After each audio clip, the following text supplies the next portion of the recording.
All right, welcome into the Bobby Carpenter Show. And as always, not always, last week he was gone gallivanting around the world, mostly Central America, I believe Costa Rica.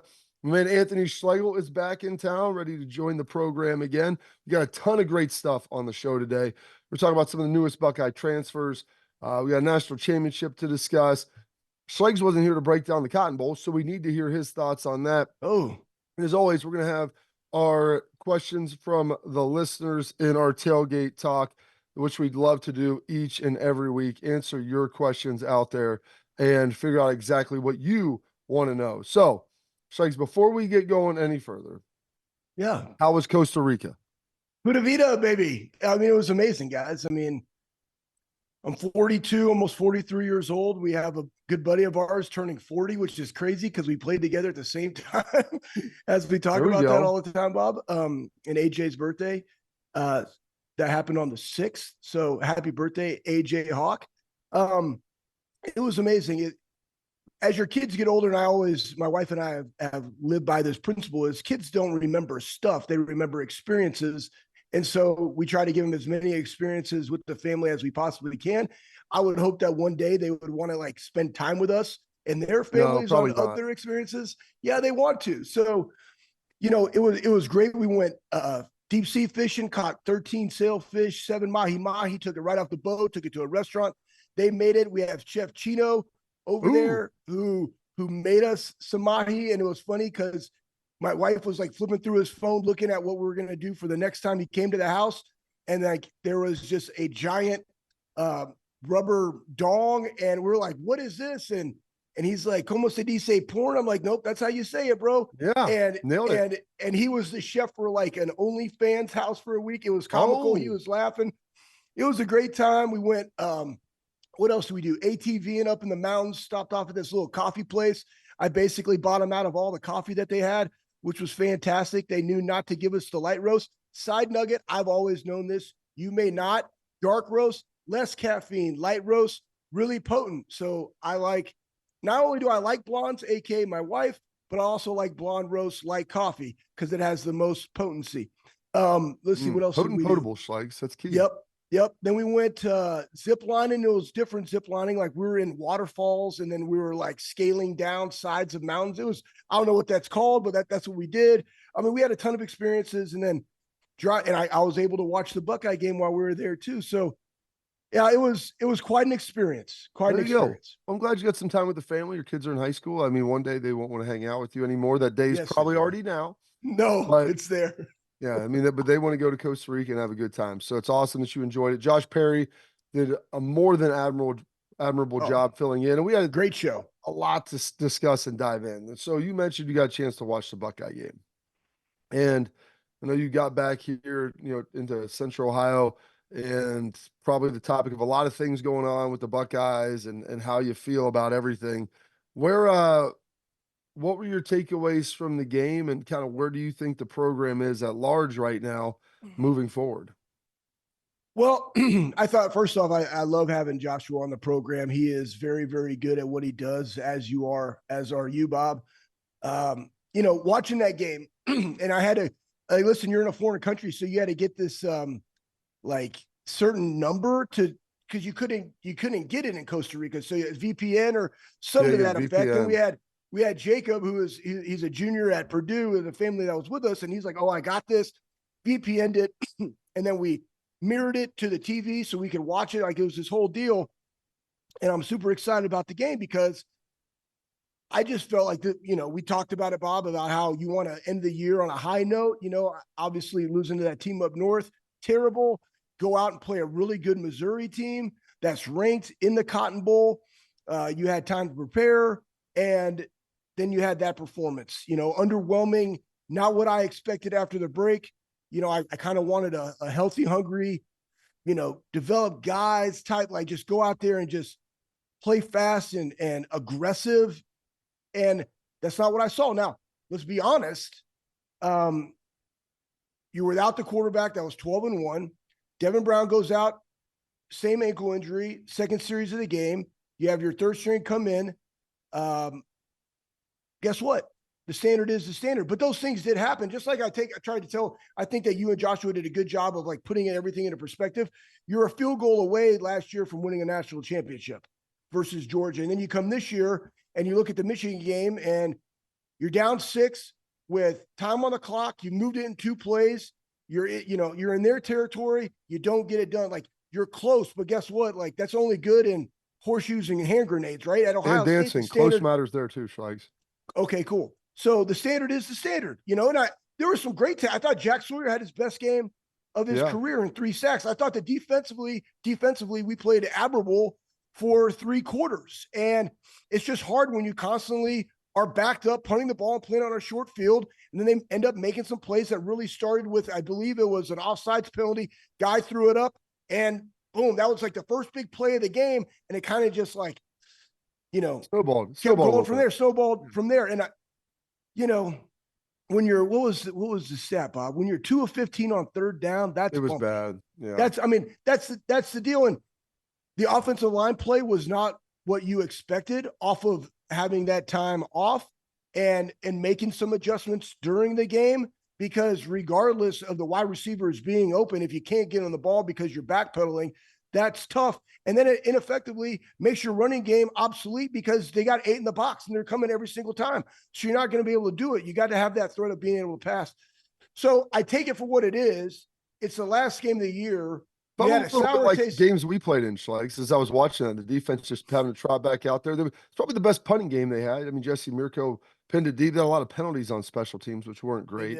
But they were able to ultimately pin them back. And it's just hard to play, as you know, when you're getting no reprieve from your offense and the defense just has to keep going back out against a good team. And Missouri's O-line was good. I said if the defense played like that against Michigan in the 4th quarter, like how they did for 3 quarters against Missouri, like you get the stop, you get the ball back, you're probably only down a field goal and you can go down and win the game. So, there's obviously a lot there to digest as we look at it. Just your immediate feelings after watching the game, though. I mean, in what you saw, especially on the offensive line side. I mean, how did you feel about what you had just consumed?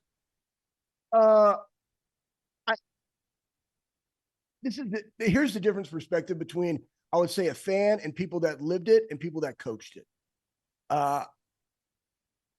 There's 24 coming up, right? You have a lot of time to start ramping up and figuring things out. And Joshua made a great point. And I've talked about it, Bob. Self-introspection, taking a hard look of everything. Ryan taking a look at himself, look at the staff, players taking a look at each other. Across the board, self-introspection. To me, I hurt the most for like a Cade. And I know that Tommy couldn't play because he was hurt.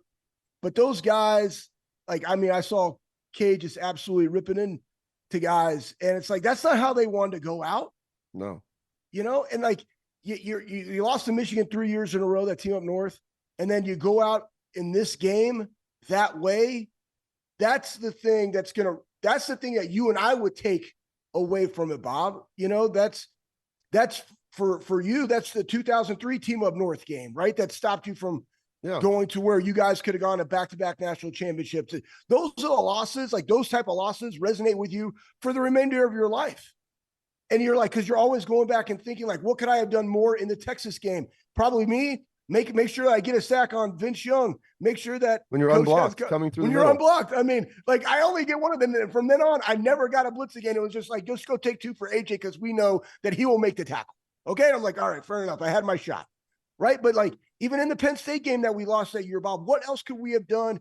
People, you go back and you think about the losses that way. So when I look at that as a fan, but also one that played and coached, that's where I immediately go to. Are there flaws right now with Ohio State? 100%. We've addressed it numerous times in the show. Thought you guys eloquently laid it out there.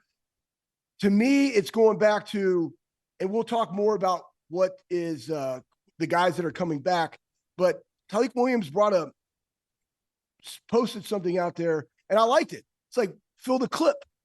Well, I like that mentality, Tyleik. But you know what filling the clip means to me? It means to me that every day you empty the clip. Because if I got a clip in my Daniel Defense AR and I'm going out there to the gun range on my property, I'm unloading the clip. And every day I'm in the weight room, I'm unloading the clip. But then afterward, I'm going to fill the clip back up. And how do you do that? You recover, you eat, you sleep. And I go back and I have another hard freaking day. I'm happy that you posted that, because that, after that game, is what is needed.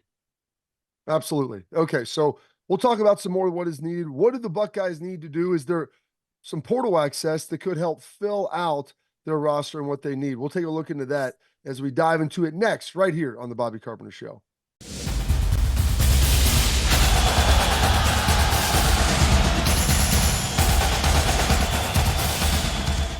Welcome back into the Bobby Carpenter Show, and the portal giveth, the portal taketh away. A lot of Buckeye players hopped in the portal, sliding on their way out. Some of them found homes. Julian Fleming found a home at Penn State. Kyle McCord found a home in Syracuse.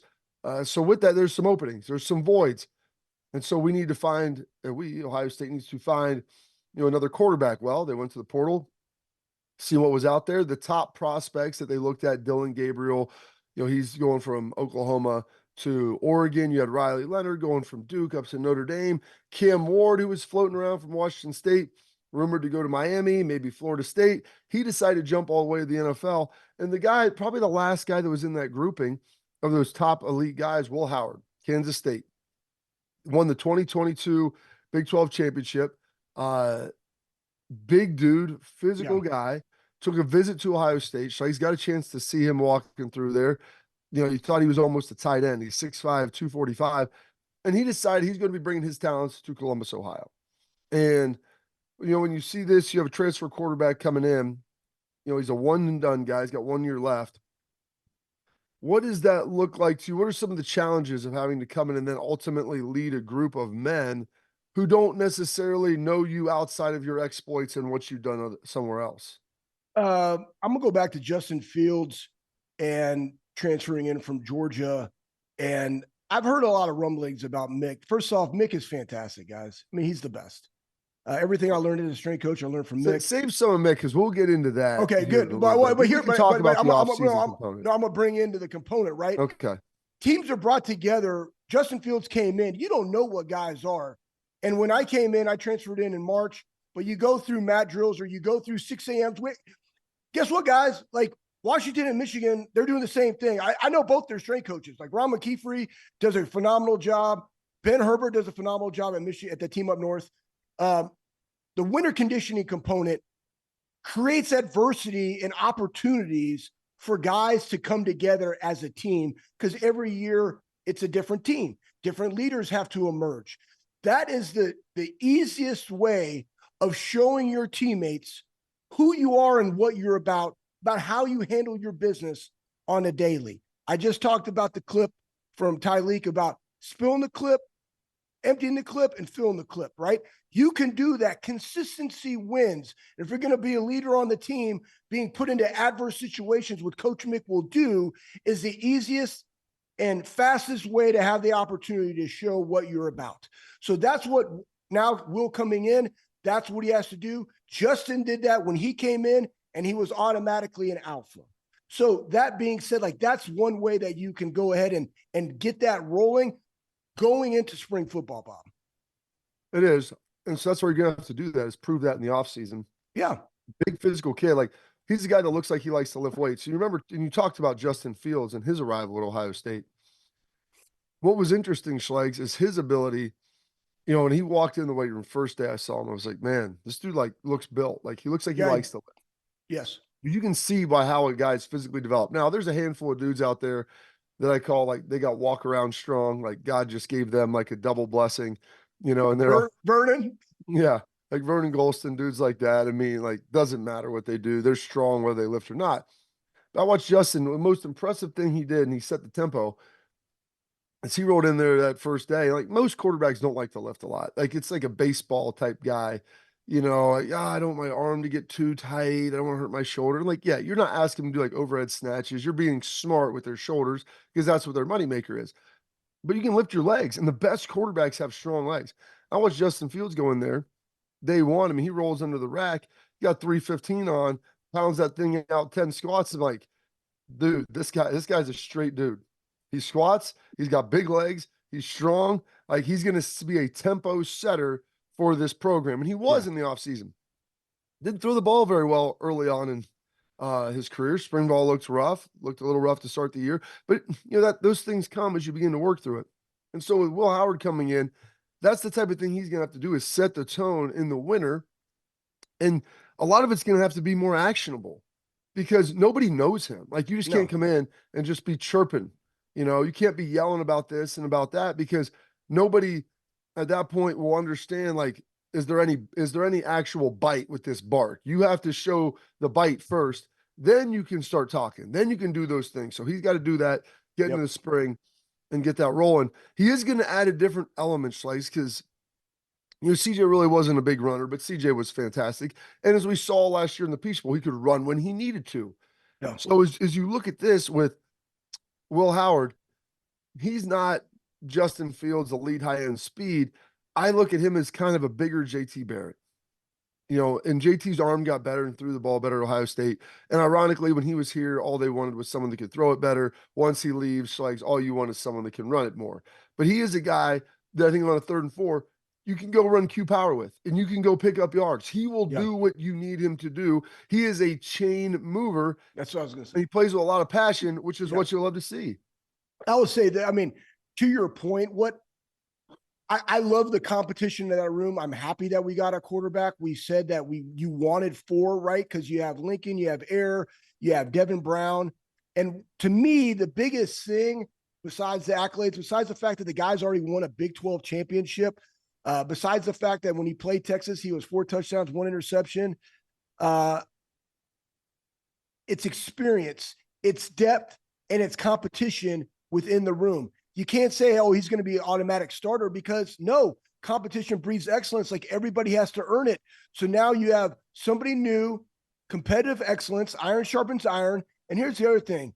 Dudes sharpen dudes. Give me an above average alpha over a talented pacifist every day. And I think that's kind of how I look at Will Howard and Devin. I think they're competitors. Give me that. That was JT to a T. Yeah.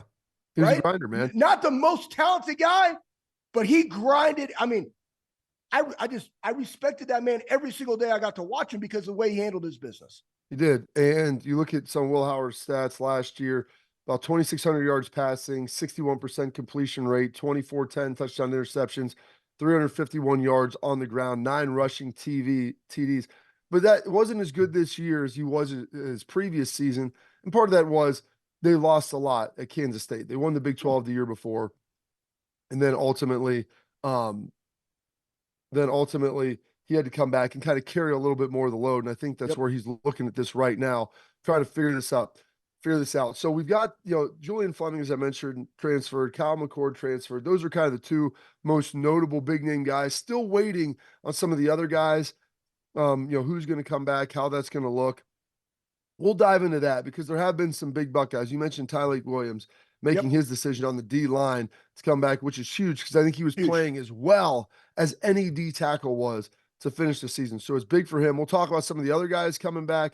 We've got some semifinal stuff, some matchup stuff that we can get into, national championship, all kinds of things that are going to be here. It's going to be right here on the Bobby Carpenter Show. Stay tuned on the Big Play Network.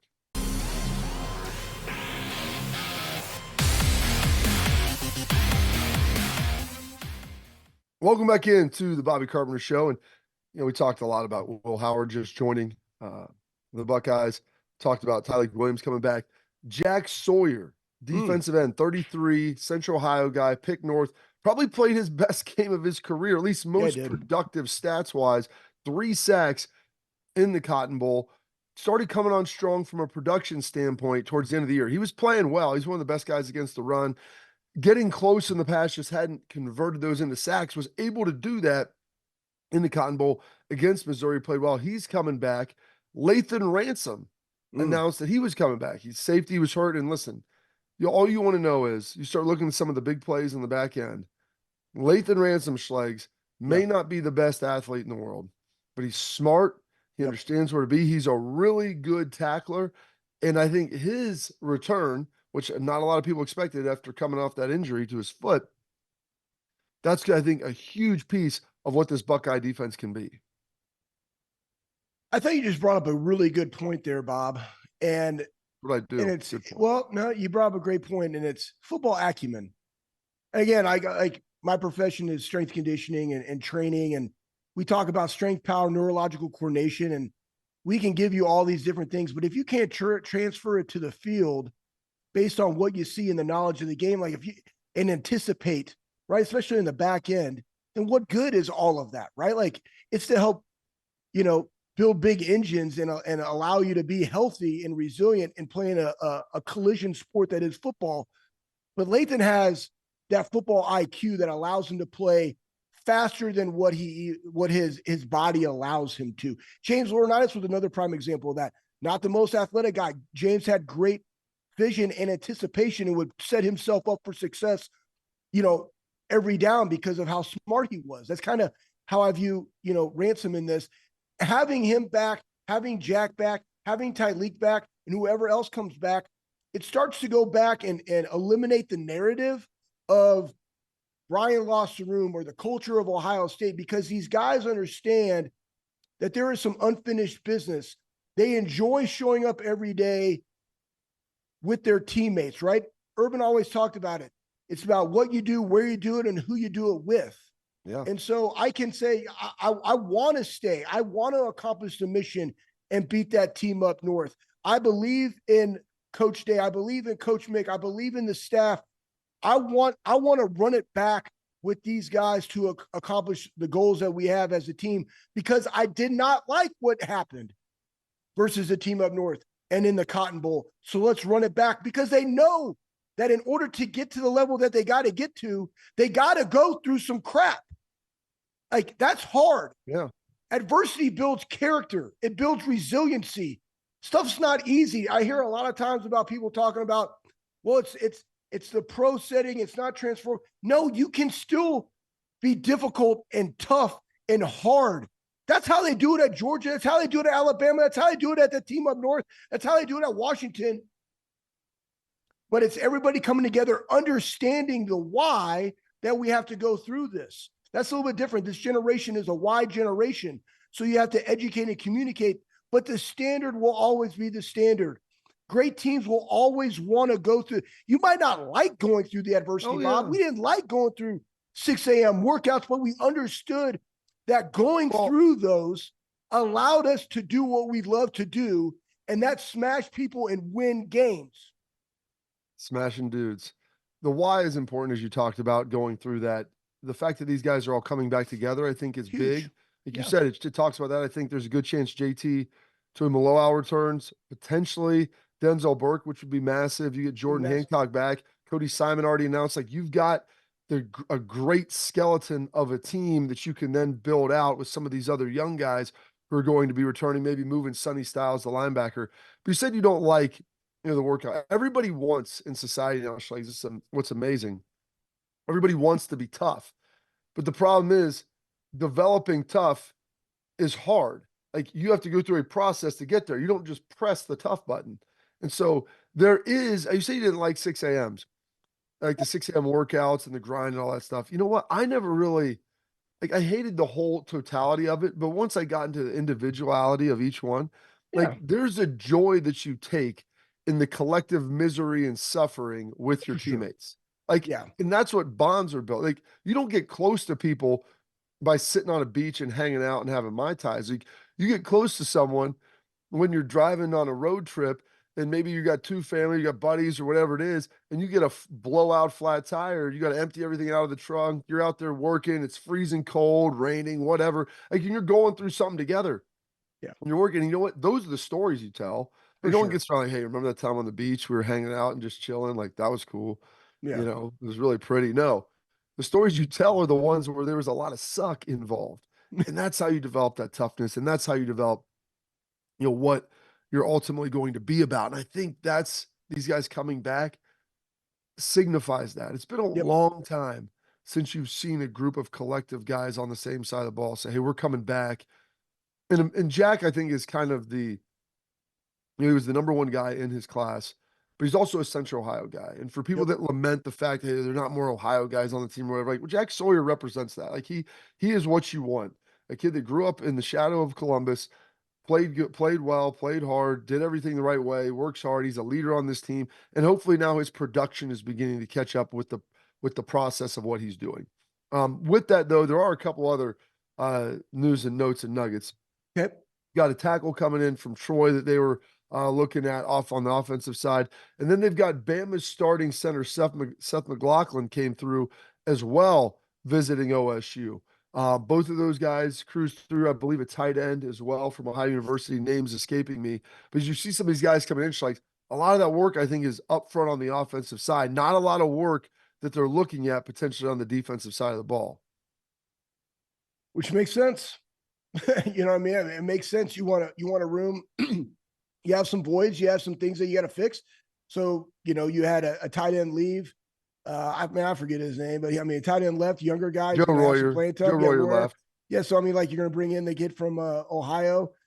It makes perfect sense to me. The biggest thing that I look at is most importantly, do they fit what you want? Are they tough, nasty, alpha type dudes? That's it. Honestly, the more alpha type dudes that you get, bring them in. I just want people that want to go there, compete, and be a dog, be an alpha. That's what you want. So as long as they fit that mold and they're an alpha and they're ready to go put in some work and be grimy pricks, sign them up. What, I was sitting there, John Simon and I were working out, and Mick, they're bringing the guys through, and they've got all the presentation. I was like, Mick, screw the presentation. Just have the guys come in here and let's go put them on the resistance treadmill. Let's get them in the leg press and hey, are you a grinder? Are you going to be a dude? You know? Hey, if John Simon's, I'm going to give you guys a quick story. Okay. If those guys walked in, I'm like, hey, listen, here's the deal. You versus John Simon, nobody gets to step on the blocko in the weight room of Ohio State. We're just going to put a big circle around it. You versus John Simon in your skivvies, get him out of the circle. If you're about that life, welcome to Ohio State. Now, you had Joshua Perry on the show, on the program last week. Great story about John Simon. John Simon's senior year, Joshua Perry, freshman, sophomore year, I forget. We just put John against Josh every single 6 a.m. workout because we knew Josh's potential. Yeah. And Josh might get John on the first one. But John would just run it back. Immediately, step in front of the line and run it back. And just try to just take his will from him every single rep during 6 a.m., during mat drills. It was I'm going to make him better. I'm going to break him. But he's going to have to keep coming back. That helped allow Joshua Perry to be a captain, starter, a national championship. Changed him. That was transformative. That's Joshua will talk about it, and I love when he tells that story because you have to be honest with yourself, and he was soft, and he's like, to get hard, you have to do hard things to harden yourself, and it's not easy. So we got that. Hopefully, the guys they're bringing in, they'll develop that culture. We've got some semifinals, some national championship stuff, Washington, Michigan. We'll talk a lot about that. Here's Schlegs' thoughts on that coming back up right here on the Bobby Carpenter Show on the Big Play Network.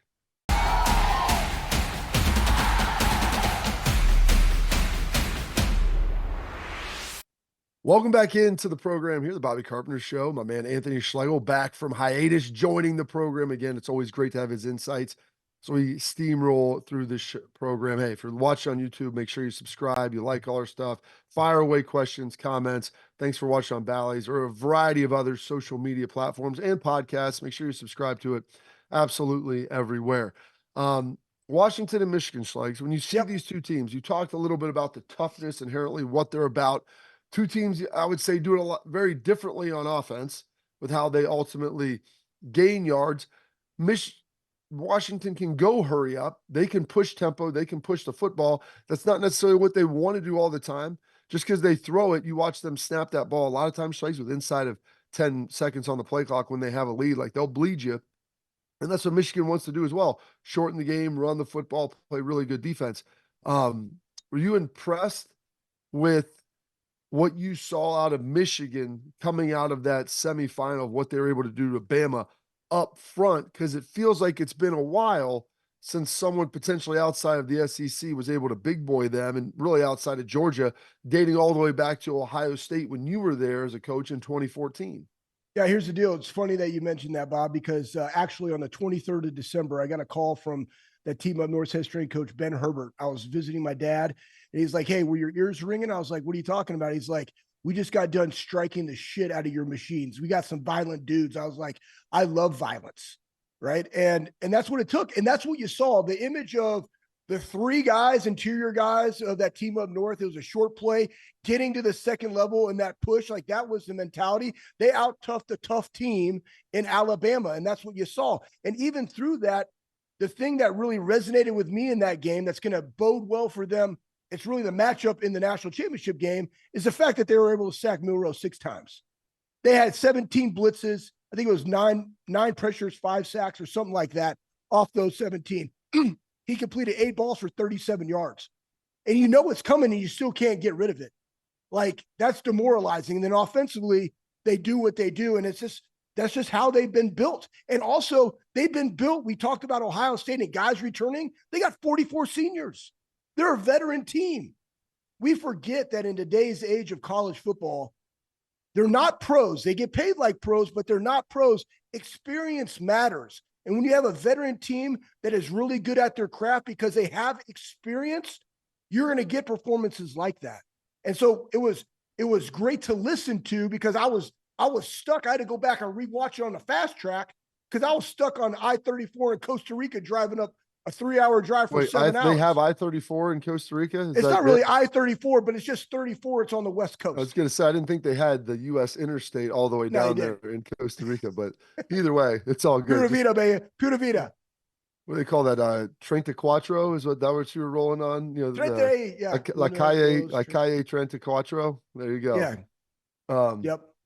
And then on the other side of that, you got Washington, who they throw the ball a ton, but they have the Joe Moore offensive line. Yeah, they do. So they've got dudes that they're trying to bring pressure. Michael Penix. And so you go back to his time at Indiana. The guy's an athlete. He can run. He is. But he hasn't run a lot. But he did in the semifinal. Like, he's going to have the ability to run in this game, and he's going to have to use his legs. He knows that. You don't necessarily want to use it all the time because that's the way you get hurt. But that offensive line does a great job of keeping a clean pocket, and they give him lanes to move and to be able to see and project the ball downfield. And that's the one thing that's going to be tough. If Michigan, they're not getting home, you're going to have a Michael Penix Jr. who keeps his eyes downfield, and he's got Roma Dunze in the crew. Like, he has 3 really good receivers, one elite, and a couple other NFL guys.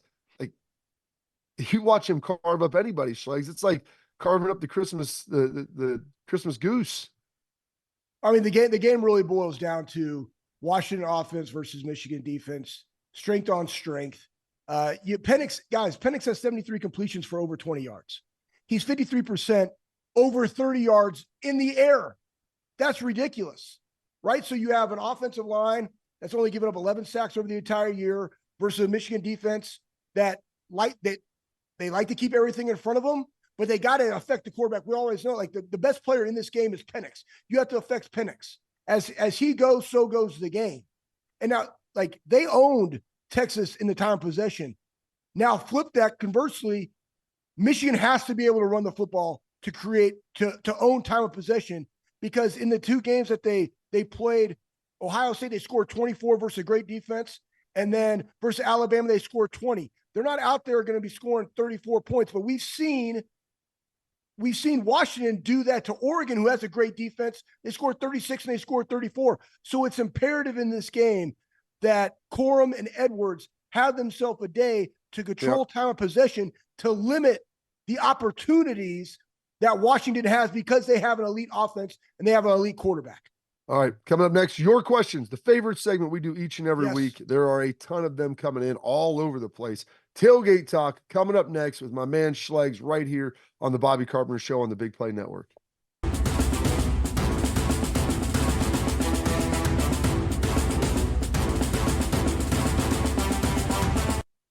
Welcome back into the Bobby Carpenter Show, and it's always our favorite segment each and every week that we get in, where we answer your questions that we throw out every week on X. So give us a follow at Schlegel Valley, at BCarp, at Bobby Carp Show, to make sure you can get your questions in. We will scroll the YouTube comments as well. I'll try to dig some of those out, but the easiest way to get your questions in is right there. So give us a follow. First one coming from Chad Wright. So like I said, after the Team Up North game, what do you think about Day becoming more of a CEO of the team and hiring an OC to call plays. Ryan's talked about that in the past, Schlegs. Maybe taking a step back, kind of having a hand in everything a little bit more as opposed to just being on the offensive side and calling the offense. Yeah, it's difficult. It's difficult. With NIL, with the portal, with play calling, right? And we talk about this in business. It's difficult to work in the business and then also work on the business. And in order to be able to do so, you have to have people that are elite at their jobs doing that. How does that look? I don't know. But I definitely think that it's something that's being taken into consideration. This landscape has just completely changed. And so, that might be a step. Well, but again, ultimately, he's the head coach. There's a lot of stuff that he's got to do now that no other head coach in the history of Ohio State, just by virtue of the time period that he is in, has had to do. And that's something that's not unique to Ryan. It's the same thing for coaches all across the country now. Because we're worried about NIL and, like I say, recruiting high school, recruiting transfer portal, and then re-recruiting your own players. Like that's each and every year. Oh, and then by the way, finding a way to make sure that you can compensate those guys in NIL.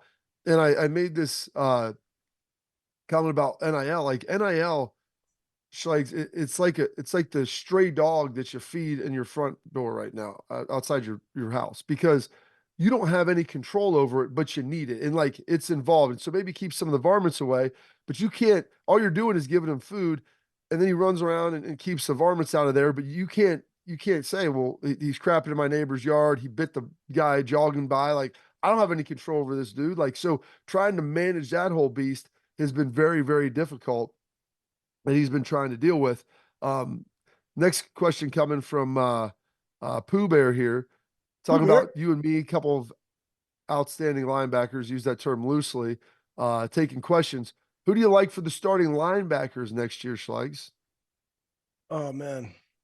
I don't like to speculate. I mean, well, Cody Simon's coming back. Cody Simon, I think that you're going to have to go look at, again, I think that Knowles did a really good job of understanding his personnel and what we needed to do, but also understanding what our offense needed and learning from last year's experience and keeping everything in front of you, playing a little bit more zone than man, playing man-match zone, which you could play really fast. But you also got to look at, you got Sonny Styles, Gummit 11, give it to me. Oh, CJ Hicks. Yeah, CJ Hicks, really like him. Yeah. But there's some development. They have some pieces of the puzzle. You have other guys that are coming in, but you got to utilize your strengths. It's also like who's coming back. Yep. So, I mean, right now we run a 4-2-5. Like, how does that really look? Do we run more of like a 4-3-4 or 4-3-4? But that is more of Sonny Styles as a nickel, aka like Sam, right? Like there's a bunch of different ways that you can do this. And also, I think you could probably slide Sonny in the box and be more of a traditional Will. He's got the size. I mean, he's 235 pounds. Run. Yeah. And CJ, like you look at what he does best, like him and Mitchell Melton, I think if you can find a way, and hopefully they can get this done defensively, of crafting, a structure of the defense where you can get them on the edge and let them go after the quarterback. They're very athletic. They've got great length, and putting them might be on the edge of being edge of the line, end of the line player, maybe like a 3-3, like that jack position that everybody talks about. Yeah, I think that's something that could be really good for them. A lot of questions about the coaching changes and stuff coming up, and what the possible coaching changes could be.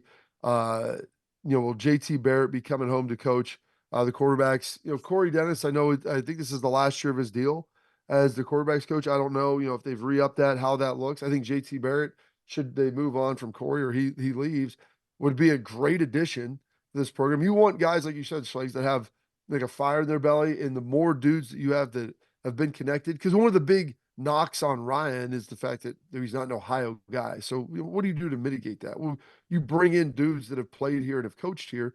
Yep. JT Barrett, while being a Texas dude, was a 5-year player at Ohio State and is now a Buckeye and one of the most successful Buckeye quarterbacks in history. So having a guy like that, I think, on the offensive side and a presence, your quarterbacks, I think would be a huge benefit.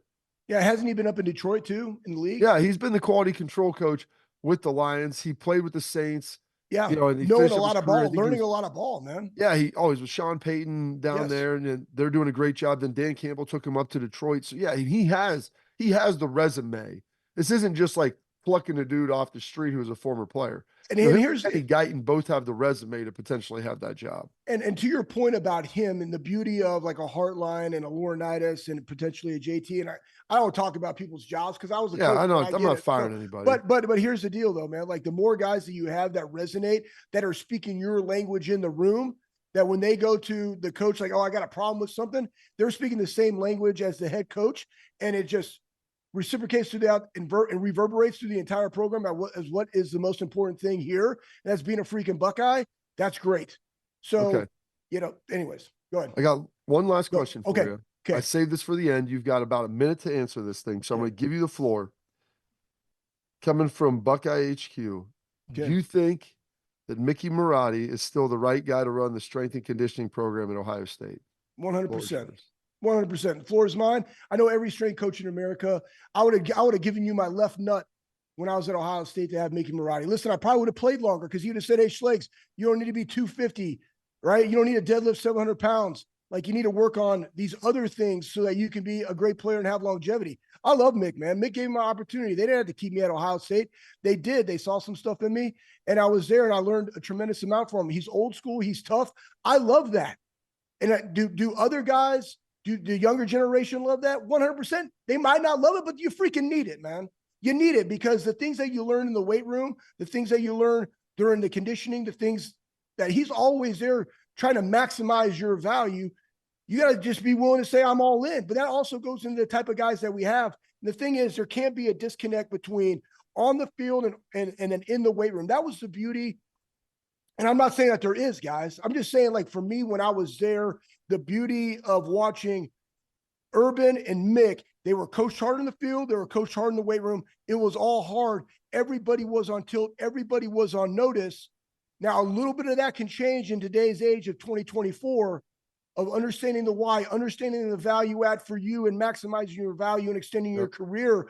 But you still have to be tough. You still have to be hard. You still have to be in adversity. And there's nobody better in creating that type of environment than Coach Mick. There we go. You heard it there from Schlegs. Guy worked for him, understands it, knows every strength coach in America, allegedly. I do. Coming up, we'll wrap up the show, talk about some New Year's resolutions on the Bobby Carpenter program.